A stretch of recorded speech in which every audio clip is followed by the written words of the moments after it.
ఈ స్వామివారి యొక్క హోమం అనేది మనకి ప్రతి ఆదివారం సాయంత్రం 4:30 నుంచి 6 గంటల వరకు ఉండే రాహుకాల సమయంలో స్వామివారికి ఈ హోమం అనేది జరుగుతుంది.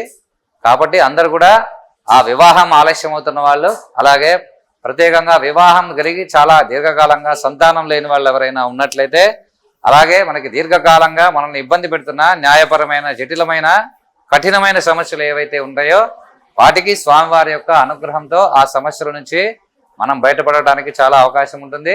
స్వామివారి అనుగ్రహంతో ఆ సమస్యకి సత్వరమే మనకి పరిష్కారం దొరుకుతుంది. సంతానం లేని వాళ్ళకి సంతానం, అలాగే వివాహం కాని వాళ్ళకి వివాహం కూడా జరుగుతూ ఉంటుంది.